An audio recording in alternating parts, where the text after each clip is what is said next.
decides he's going to come out to see this live performance about herself and her relationship to stuntmen in the movies. So the whole show is coming of age story. He ends up naked at the end.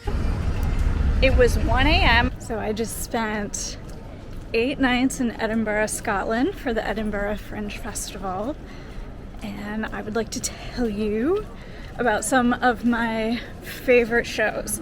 I saw in those 8 nights 32 shows. So I'm going to tell you about 12. 10 of them are going to be people I had never heard of before, never seen before. And then 2 of them are going to be actually the 2 people who drew me there. I know them personally. One's my cousin and one's a guy I trained with in Chicago in improv.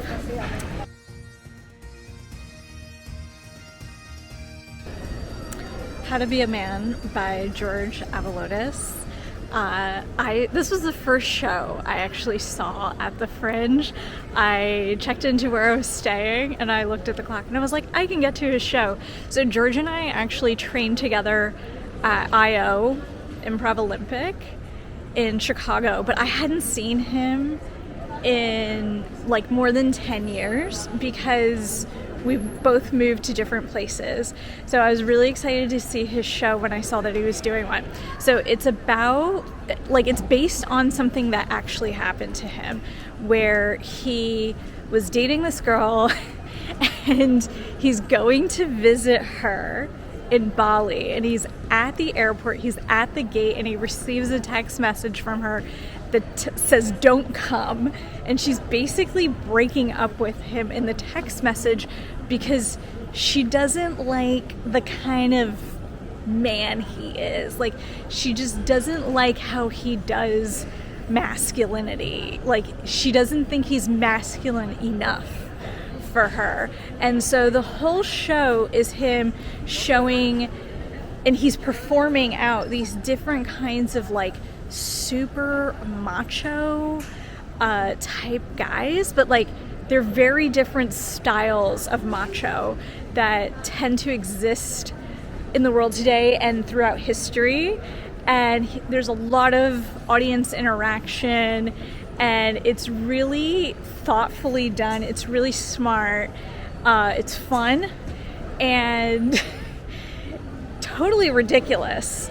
So I know that George and I learned together in Chicago. So of course there's some, like, you know, subjectivity here. Well, there's always subjectivity in these things, but I just thought, wow, he did such a great job. And I can see over the last 10 years how he has grown as a performer. So I was so happy that I got to see his show.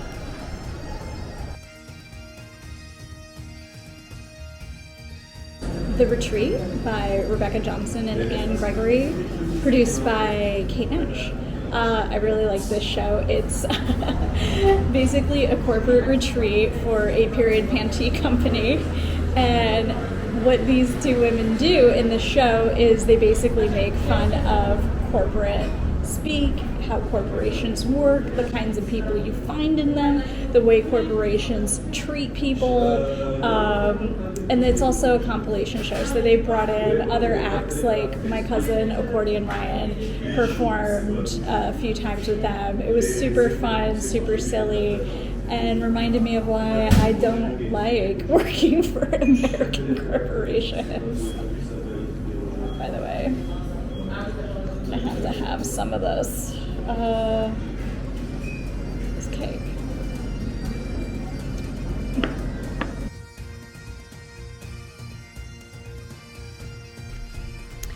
Gill, Cordiner, Pinky Swears. I loved this show. So Gill is a stand-up comic. She's also a visual artist, and she just started doing stand-up not long ago. She's originally from Scotland, but has been living in Perth, I think, Australia, for like 16 years. And she started doing stand-up. And the things she talks about are from throughout her life, like dating, relationships, things with her kids, her husband, and a lot of the things that she talks about, I don't know, it was like the kinds of things that I do and think and say. So I just felt like I really related to her. Also, at the end of the show, she drew pictures of people in the audience if we wanted. So we all, if we wanted, got little caricatures of ourselves that she drew as we got to chat with her and get to know each other better. So I loved Gill Cordiner show.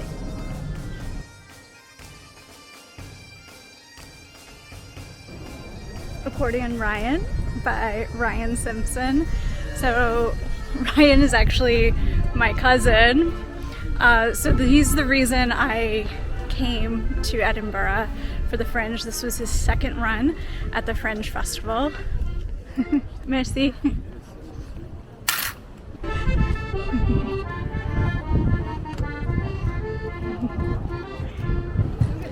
So Ryan was on Britain's Got Talent this past year, like a few months ago. I think they put him on as a gag.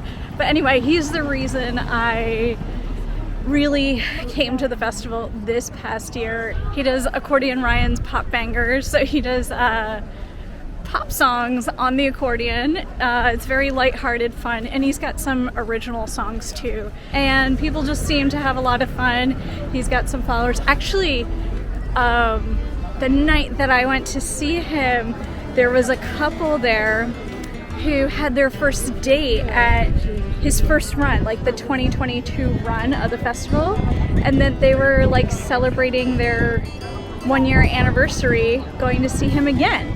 So that was a cute story. Accordion Ryan.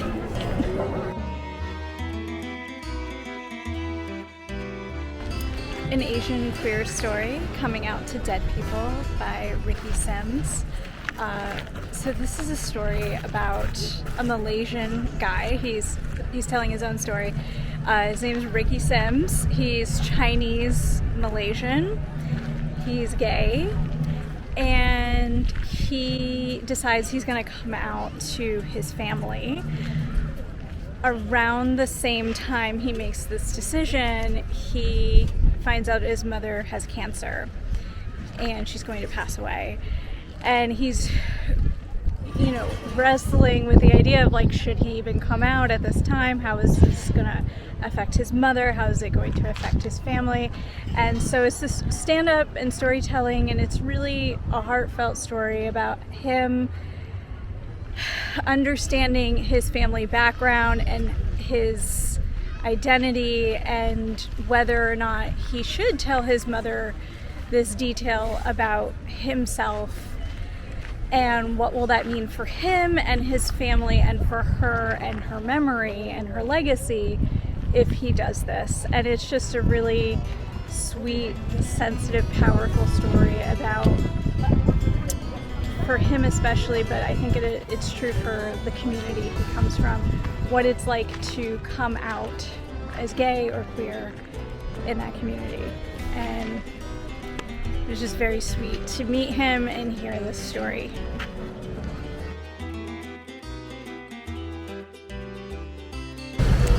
Larry Owens Live by Larry Owens. So I've seen Larry in a few shows, especially Search Party. That was my favorite. I loved the writing on that show.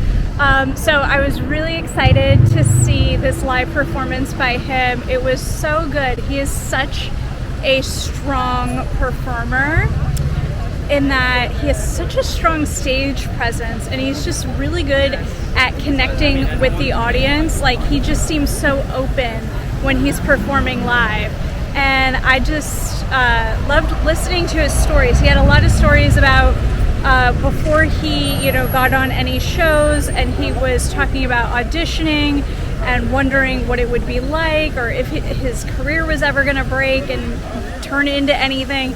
So it was a really exciting story to listen to hear how things were in the past, how they've evolved to now, and like, just good to hear and see that all these people who it seems like maybe have broken into the industry. Many of them have had lots of struggles, and it was really hard. And that was a really good reminder to anybody who, you know, might be working at becoming a performer and trying to make, you know, any kind of break for themselves in the industry.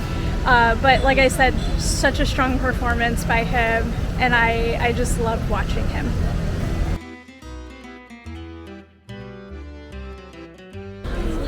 Avital Ash, Workshops or Suicide Note. So this was a really deep piece about the woman who created it. Avital Ash, her mother killed herself when she was a baby.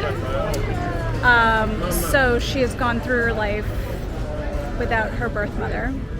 And in this piece, she is talking about what it was like growing up like that, how her life, you know, evolved over time, and also her, you know, she grew up Hasidic Jewish, so her connection to religion, God, whether she believes in any of that at all anymore, and how she feels about herself and her relationship to herself and her feelings about herself. Like, if she were to do what her mother did, she would at least want to leave a note, because her mother didn't. So in the show, as she's talking about her life story, she also is making versions of what notes she would leave if she were to do this. And so you hear all these thoughts and emotions about her sense of identity related to religion, sexuality. Yeah, it's just very powerful, very powerful. And it resonates, and I found it lingers, it sticks with me. So it was a really, really great show to see.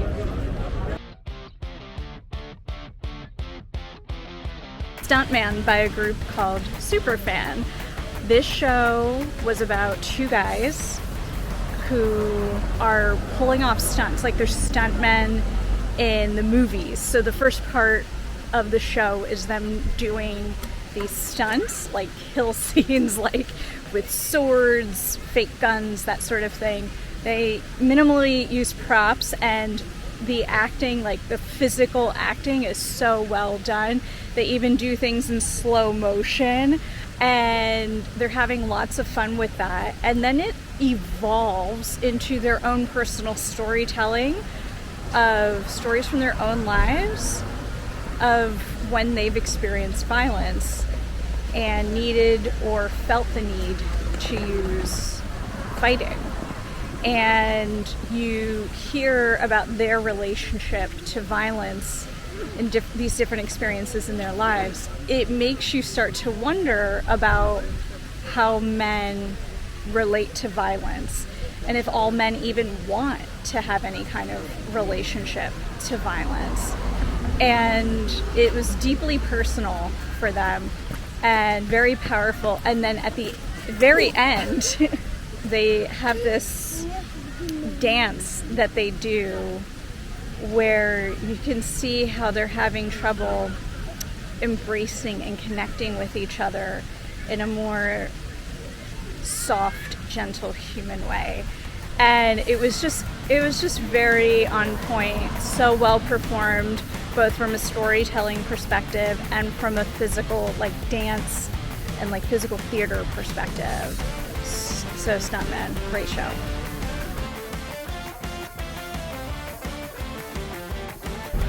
The Ice Hole, a cardboard comedy. This was one of my favorite shows, I have to say. So the group, it's two guys, they're French. And what they do is they use over 1,000 pieces of cardboard in their performance to help tell the story of what's happening. So this guy, he takes a trip to Iceland, he falls in love with a mermaid, loses her, and then the whole show is him over decades trying to find this woman through the world. He's traveling the world trying to find the mermaid again. And he's got somebody helping him tell the story. And it's so well done from a physical comedy standpoint. Like, you know, in this type of theater, they don't use any spoken language. Well, they use Icelandic, but it's fake Icelandic, and there is English on the cardboard to help tell the story. The physical comedy is so on point. The clowning that they're doing is so strong. Like, you get exactly what's going on in every moment, how each performer is feeling, what they're thinking, without much use of language. It was so well done. It was so creative in how they used all these pieces of cardboard in different ways.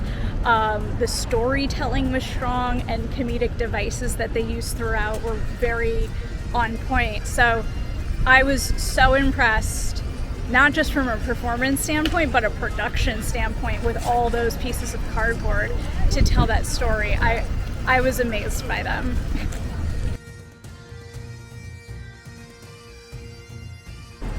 A Shark Ate My Penis, A History of Boys Like Me by Laser the Boy. This show was storytelling, it was musical, it was heartfelt. Laser the Boy tells the story of his life as a trans boy / man. So growing up, Laser didn't realize that he was trans, but in time and over time came to realize that's who he is. He's a boy, he's a man. And so in the musical, what Laser does is he tells the story, like the history of trans men, and he also tells you about his own life story and coming of age story, if you will. And it's very sweet, it's very educational, it's musical because Laser's a musician, and it's just super, it's like such a fun way to learn about the history of trans men and to get a first-hand account of what it was like for Laser. So, A Shark Ate My Penis. Really great show. And I just think it's the kind of thing that everybody needs to see to understand what trans people go through.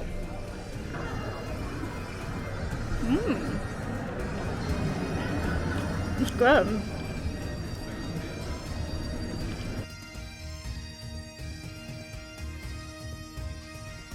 Grease Lightning by Garry Starr. So this show, he did it last year, and my cousin saw it and he was like, we have to go, I want to see it again.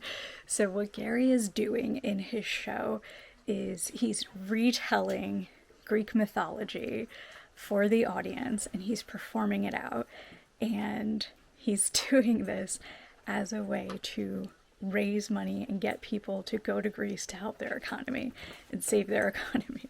And it's really fun because he's wearing very little clothing, so he looks like a Greek god because he's in great shape.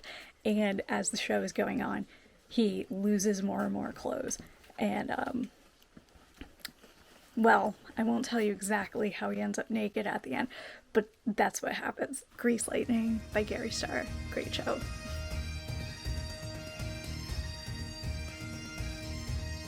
Furiozo, Man Looking for Trouble by Piotr, Sikora.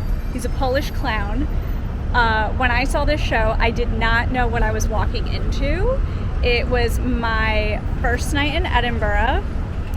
It was 1 a.m. I was with my cousin and a couple of his friends. They were fun to hang out with.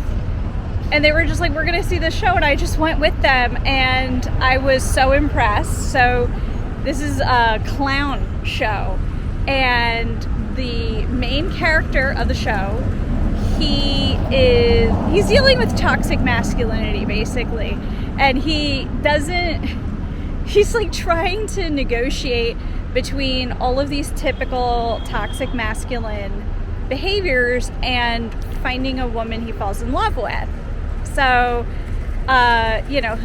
he's into drugs, he's womanizing, he resorts to violence, and then he falls in love, and you see what happens. And can he, be the kind of man he wants to be for his love, or the loves of his life, and can he escape, you know, the drugs and the violence for them?